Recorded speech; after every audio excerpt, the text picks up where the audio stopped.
it's really interesting. I think as music has evolved and as humans have evolved, we've carried on using music in the same ways that we would have done centuries ago, except now we understand a little bit more about why music has such an amazing emotional impact on us. And that means these days we will quite often use it to say, right, this is the playlist I need for exercise, or actually, I'm feeling a bit blue today. I don't feel like listening to that. This is the kind of music. And actually, we have this wonderful ability to match music to our mood. And we kind of do that ourselves these days, which is a fairly new concept, really. We're all about making memories, aren't we, Rosie? You know, with the things that we do, we're taking photos. Like I've got a memory box full of things.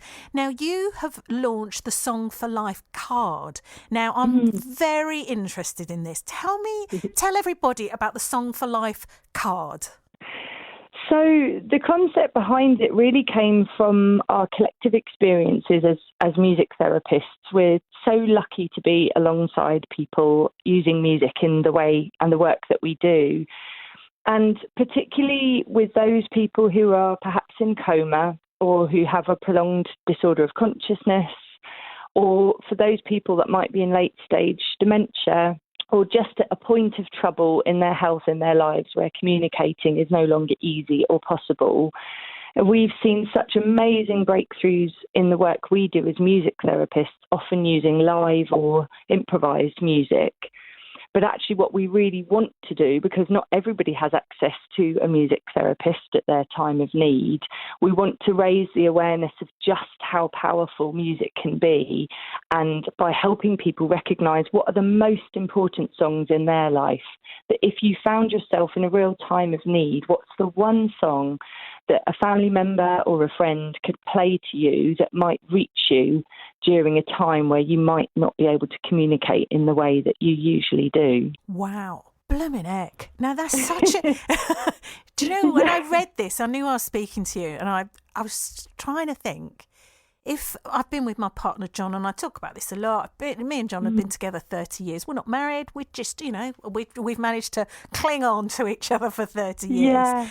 And I thought, if something happened to me, would he know a song that maybe somewhere in my brain could reach me, if maybe my neurological pathways had been damaged, or because music can reach, can't it? We know this. My dad's got dementia, and I've been to places, and I've been to hospices, and I've been to old people's homes, and saw the power of music bring people to life. But I thought, would he know? So is that the idea of the card, that maybe you choose now when you're in good health, and if anything happens to you, you just keep it in your wallet, do you? Or something like that? Absolutely. And we've sort of called it a gift to your future self for that exact reason, because actually at the point you might not be able to tell somebody the music or the song that's most meaningful to you, your family members or your relatives or your loved ones might have a bit of a guessing game. And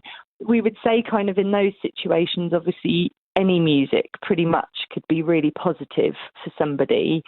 But actually, quite often as music therapists, if we don't have that information from family members or loved ones, we will quite often be trying to look at music perhaps from people's teenage years, from their early 20s, that kind of area. Sometimes it can be somebody's wedding song or a song that was played at a loved one's funeral. So the best way to kind of think about choosing what your song might be is to just really reflect on your personal history. So moments or events or periods in your life that hold special meaning or evoke really strong emotions. And quite often you will find there will be a piece of music or an album or a particular artist that you really relate to that time. And actually, a great way to start thinking about it is, even as we listen to the radio, songs come on, and that's, you know, the wonder of DJing. You know, you collate and curate songs that come on that you might not have thought about for a long time, and it makes you go, oh gosh, this song really reminds me of, and you can immediately connect it to a period or an event in your life, but you might not immediately be able to think of that song off the top of your head.